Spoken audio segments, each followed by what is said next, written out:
¿Qué trabajo se realiza para tirar de un trineo por una pendiente? Actividad 23, unidad 10. Dinámica, trabajo, energía. Física y química. Primero de bachillerato. Estrategia de resolución.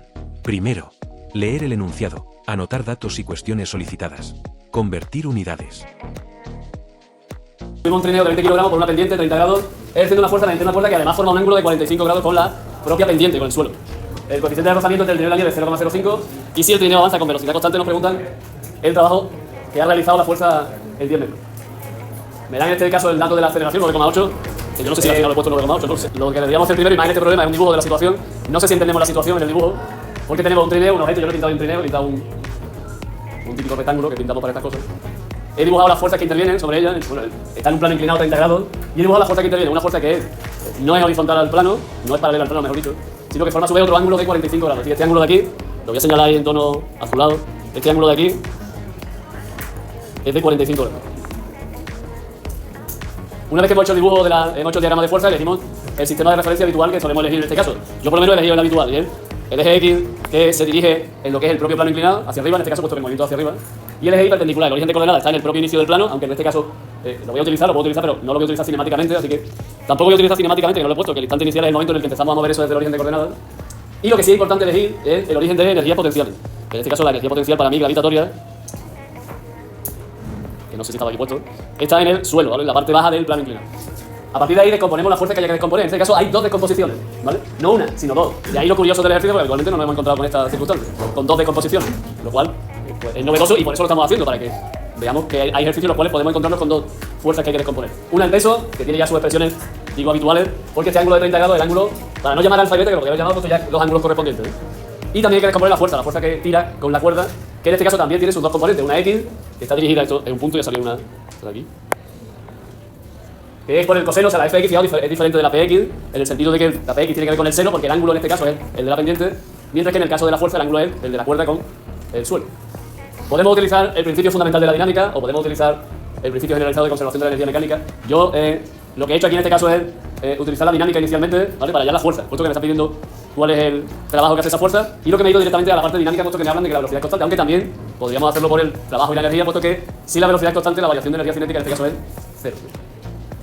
Aquí hay que tener cuidado, ya lo tuvimos una vez cuidado con eso, no sé si nos acordamos, de que cuando hay una fuerza que no es horizontal y hay una componente vertical, la normal, ya hay que tener cuidado con ella, ¿vale? Aquí ya hay que tener cuidado porque no es un plano horizontal, pero es que además la fuerza misma está aportando otra componente vertical. Así que voy a plantear el principio fundamental de la dinámica, de todas formas lo voy a tener que plantear. ¿Por qué? Porque para hallar la fuerza de rozamiento necesito la normal. Así que sí o sí, aunque lo haga por trabajo y energía, voy a tener que hacer el principio fundamental de la dinámica. ¿Me explico? En el eje X tengo Fx, la fuerza de rozamiento que tira hacia abajo. Por cierto, yo me he puesto a decir los pasos que hay que seguir, como siempre, y yo no me paro salvo que me paréis vosotros. Si hay algún problema en alguno de esos pasos que no entendamos por qué he hecho eso que he hecho ahí, o por qué he dibujado eso que he dibujado ahí, o por qué he descompuesto eso que he descompuesto de esa manera. Así que tengo Fx, Fr menos Px igual a la masa por aceleración, que por cierto es cero, ¿no? Porque va con velocidad constante. Y en el eje Y tengo la normal, tengo la fuerza ahí que tira para arriba igual que la normal, y tengo la componente Y del peso que tira para abajo. Y también son igual a cero porque ahí tampoco hay aceleración. Eso me permite ya la normal, P sub I menos Fi, y por tanto me permite determinar la fuerza de rozamiento. Bueno, no me lo permite determinar porque no sé cuánto vale F, ¿me explico? Que ahí está el problema, que no sé cuánto vale F. Si lo supiese, podría hacer todos los cálculos necesarios, pero no lo sé. No sé cuánto vale. Así que con todo eso, me voy aquí a la parte de X y sustituyo quién es Fx, F por el coseno de 45 grados, ¿no? Sustituyo quién es la fuerza de rozamiento, mu por la normal, donde la normal es esto de aquí, P sub I menos Fi. Todavía no la he puesto, pero la he puesto después aquí debajo, ¿vale? Y menos la P sub X, que también sé que vale P por el seno de 30 grados. Todo eso va a ser igual a 0 y está aquí ya escrito, ¿vale? Insisto, no puedo calcular todo lo que tenga que ver con F porque no sabemos cuánto vale F. Y ese va a ser nuestro objetivo, calcular la F. Porque una vez que tengamos la F, el trabajo ya se supone que lo vamos a poder calcular como se calcula un trabajo. Módulo de la F, módulo del desplazamiento, que son 10 metros, y en este caso el ángulo que forman la F y el desplazamiento, que es 45 grados, ¿vale? Así que hay que tener en cuenta que la F forma un ángulo con el desplazamiento en este caso también.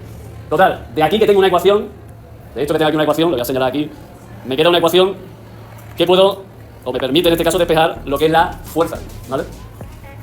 Tengo todo lo necesario para poder despejar la fuerza. Tengo el coeficiente de rozamiento, que era 0,05, por supuesto la masa del trineo, que en este caso me hace falta, la aceleración de la gravedad, así que solo tengo que despejar la F. Bueno, digo solo porque hay que quitar un paréntesis ahí. Matemática en este caso, no es de derivar, pero sí de desarrollar esa expresión.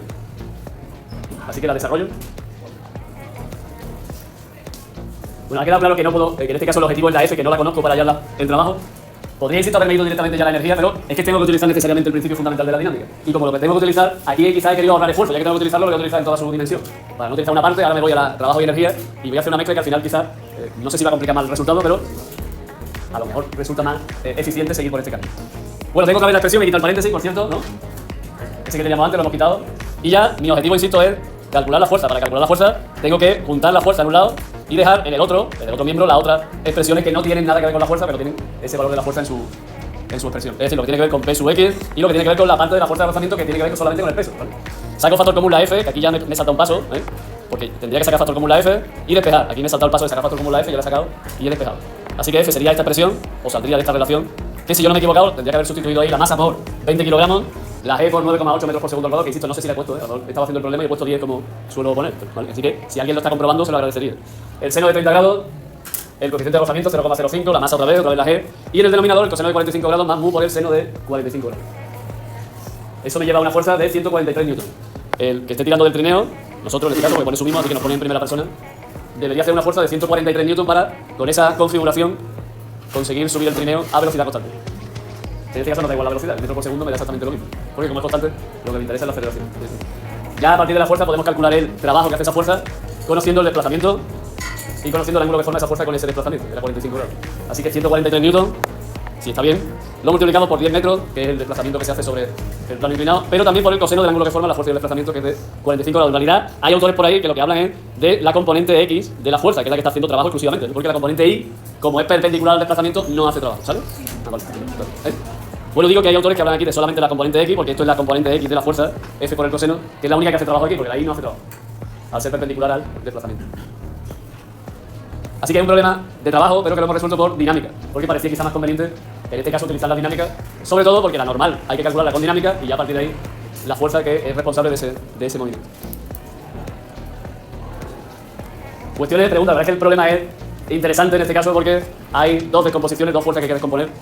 Una que es la propia peso en un plano inclinado, como ya hemos hecho muchas veces, y otra que es la propia fuerza que se está haciendo, que además también forma un cierto ángulo con la pendiente. Es conveniente aquí, y aquí es donde se ve de verdad si sabemos hacer lo que sabemos hacer, porque hay dos ángulos, y claro, empezamos a utilizar los ángulos muchas veces por, ¿cómo voy a decirlo? Mecánicamente, es decir, el ángulo este me lo dan, pues venga, para adelante. Y aquí hay dos ángulos distintos, a ver dónde ponemos cada uno, a ver cómo descomponemos. Aquí es donde realmente se sabe si sabemos hacer lo que tenemos que hacer, es decir, descomponer la fuerza. Y no poner directamente el peso, el peso X es P por el seno del ángulo, perdona, aquí hay dos ángulos, ¿qué ángulo pongo? El 30 grados, 45, la fuerza contra... Quiero decir que aquí es donde se nota si uno sabe hacer un problema. No quiere decir que vayamos a preguntar esto, pero que es donde se nota si uno sabe hacer un problema y no tiene una mecánica de que hay que poner, se la ha aprendido en la cabeza y después lo suelta allí sin realmente saber muchas veces lo que está haciendo. Pues no me enrollo más. ¿Hay alguna pregunta sobre esto?